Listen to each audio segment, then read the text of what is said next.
Hello and welcome to another episode of Cutting Edge Health. I'm Dr. Orlando Williams, and today we're going to talk about does position matter and what the heck is this? So what we're talking about today is doing an MRI.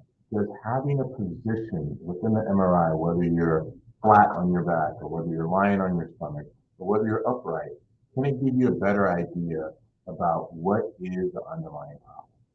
For those of you who are joining us and are trying to figure out why we're getting an MRI, most of the time when we're talking about getting an MRI, it's because something hurts.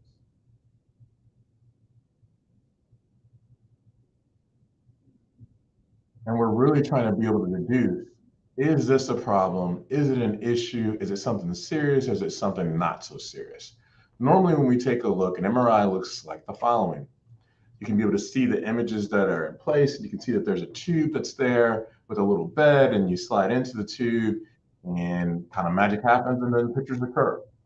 Most of the time, that MRI actually has a number of different parts to it, which are actually not really explained to patients in depth and detail. And we're going to give you a little background on what are the parts of the MRI. You can understand your different options and understand why position very well may matter depending upon what the underlying problem happens to be. So we take a look at a cartoon representation of that same picture. It looks like the following. You can see that donut hole that's in place. You can see the table, which is the area that the patient lays upon. That donut has a magnet. It has different coils that are in place. And it also has radio frequency coils. And all of that basically, in summation, forms the ability to be able to make a picture. And so that picture is of different qualities. One, it is caused because there's a magnetic field that's in place. And that magnetic field works in conjunction with radio waves in order to produce a picture. The pictures themselves are detailed in nature, and there's certain structures within the body they can be able to see that are better utilized in an MRI compared to others. For the most part, it can be able to help find things like tumors. It can be able to evaluate diseases of the liver, heart, brain, and specifically for us, spine and skeleton. It's a non-invasive and it doesn't use radiation. So let's get after this a little bit more with schematics. And the reason why this matters is because it's going to be important to when we talk about positioning and different types. Are there certain things that may be better versus not? So when we take a look, the way an MRI works is it looks at an H2O molecule, which is obviously comprised of one oxygen and two hydrogen, and it affects the protons that are present. Those protons have, without a magnet, they spin in random directions. When you apply a magnet like you have for an MRI, they actually align to have this similar up and down kind of alignment. When you add the radio frequency pulse, it actually has protons that are unpaired going up and they rotate out of alignment. When you turn the radio frequency pulse off, the protons realign and they emit an energy. And it's that energy that is measured and is utilized to be able to provide imaging accordingly. There's different types of the elements of that imaging, but at the end of the day, when we reference that kind of cartoon, it's complex because it's schematics that look like the following. So you can see there's a system, as I mentioned before, there's magnetic coils, but there's also radio frequency coils that connects to radio frequency transmitters and power supplies and receivers and computers, which then result in image reconstruction. As I'm sure you could probably gather, that image reconstruction can be influenced based off of the complexity of the computer and other things that kind of take place there. So normally, when we have all these things, we're like, man, this is super complicated. And to an extent it is, of course, it's science. And we know that those things can be influenced depending on the type of thing that's in place. But normally, when we're thinking about it from a patient's perspective, traditionally the two offerings are a closed MRI or open. Closed, you can see at the top in this kind of graphical representation, and open, you can see at the bottom. And there are different formations thereof. But most of the time when patients talk to me as a doc, they'll say, well, I've heard that closed MRIs are way better because they are stronger in terms of their magnetic field. And so you have things that'll say, oh, it's this many Tesla, which is a strength of magnetism, right? Which basically says, oh, it's this much stronger, it gives better resolution, it has faster scanning time, and so therefore it's got to automatically be better, right? Well, if that's what they say, but honestly, no, not necessarily. So there's different things that can influence what image quality kind of looks like.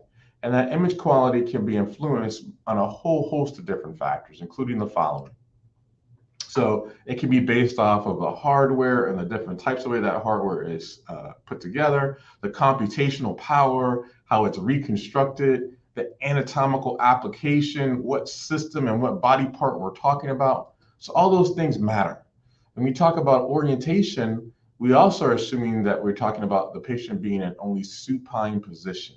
So what does that mean when we talk about supine? Supine means that you're laying on your back or our chest up, and prone means that you're laying on your stomach or your back up, right? So when we kind of think about this, in essence, that has been kind of the speculation that for the most part, patients have been supine. But actually, that doesn't necessarily have to be the case. You could have not only a traditional MRI, as you see on the left, you could have an upright MRI, which some people have heard referenced before. Sometimes you could have a classic open MRI. And so many times, some docs will say that based off of the type of MRI picture, meaning the actual imaging structure or device, that it results in poor imaging. And so if you take a look at the left, you take a look at the right, you can see that there are sometimes differences that are present with a 3 Tesla versus a 1.5 Tesla, meaning the one on the left is so much stronger, but the details can be seen similarly. And the thing that is of note is the upright may give us insight in terms of the natural pathology. So what does that mean in English? What that means in English is that what you feel when you're on your back may not be what you feel when you're in a standing position or when you're in a prone position. So those things are kind of key, right? And the reason why those things are key is because that supine and prone position I mentioned before, where you take a look and you say, oh, okay, it can give different anatomical representations. We're going to explain that in just a second. But those anatomical representations of how the body responds with different things like a disc bulge or ligamentum flavum buckling or things along those lines, it'll give you different feelings whether you're chest up or whether you're potentially back up. And those things can give you different perspectives, right? So let's take a quick look. When we take a look at one of our papers, we can see prone position of the MRI shows that there can be changes that we wouldn't normally see with stomach down compared to chest up, resulting in low back pain and radiculopathy that we otherwise sometimes wouldn't necessarily find, right? And so what's the result of this? What the resulting piece of that, pardon me for 1 second, is actually, it's this paper, weight-bearing MRI of the lumbar spine. We take a look at being on one's feet or in a seated position. What we can see is the following, is that you can be able to see in an upright position that there's patients that have differences in different things like lumbar spinal stenosis, as well as spondylolisthesis. So what does that mean in English? So that narrowing that's in place that can occur, or you can have things that give you an issue with a shift, and so, or a disc bulge. And so if you have questions about that more in detail, check out one of our videos like this that talks about what is shopping cart sign, that talks about stenosis specifically. Or if you're interested in disc bulges and spondylolisthesis, check out this video, Understanding Disc Bulges and Why Do You Hurt. It'll give you some insight into some of those fancy words that I just used, right? Okay, so let's reference another paper that really goes back to that whole thing about supine and prone. So this is a paper that actually was just recently published in Pain Physician that looks at prone position. And what they basically were able to find is the following, is that they found that prone positioning can be a significant and useful tool because it lets you be able to see pathology or problems that exist that you otherwise wouldn't see in a traditional supine MRI. We're going to go into detail about explaining that. But at the end of the day, what I want you to understand is just because you have a supine MRI and it doesn't show that you have a problem doesn't necessarily mean that a problem's not there. So we're going to go through some pictures, some of which are traditional radiographs, some of which are kind of representations of the spine, so that you can get an idea about exactly what I'm talking about. So this picture is a three-dimensional reconstruction of lumbar spine. And what you can be able to see is that number 2 is the area of the actual dural sac. Number 3 is the cauda equina, where the nerves that come from the areas of the spinal root. Number 4 is the ligamentum flavum that exists. And these areas are different and can show differently with different positions in either being on your back or on your stomach. And so let's take a look at this from a radiographic standpoint. So this is a picture of that cross section, and you can see the traditional on top, where you see this area of the disc, and then you can see the spinal cord, but it doesn't look like there's anything that's giving you a problem. And you put that person in prone positioning, meaning on their stomach. You can see there's compression, right, where you see these white arrows of the nerve root exiting out from the spinal cord, with the left paramedial herniation of that disc, which you otherwise wouldn't have found if you didn't change up the position. Another case where you take a look and you look at the ligamentum flavum. At the top, the person is on their back getting a picture, and for the most part, it looks pretty darn normal. And then you put them on their stomach and you can see this buckling, this thickening of the ligamentum flavum, which increases in size where the arrows are, that can give you a problem with stenosis. As we referenced that one video from before that talks about shopping cart, which is basically a problem where you can't be able to walk for a long period of time. It hurts. It feels better when you sit. Those things can be seen with different radiographic imaging. So let's take another quick pic.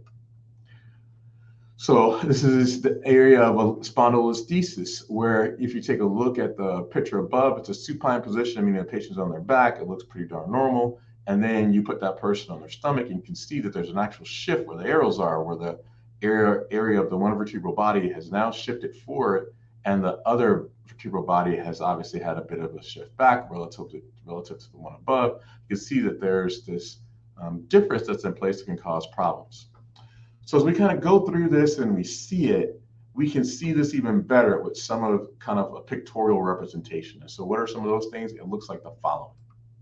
So this picture is kind of that cartoon picture. It basically looks at a herniated disc, where above you may not see anything, but then you put that person in prone position or on their stomach, you can actually see the disc bulge come out, and you can identify the area that is in question is causing the problem that needs to be addressed.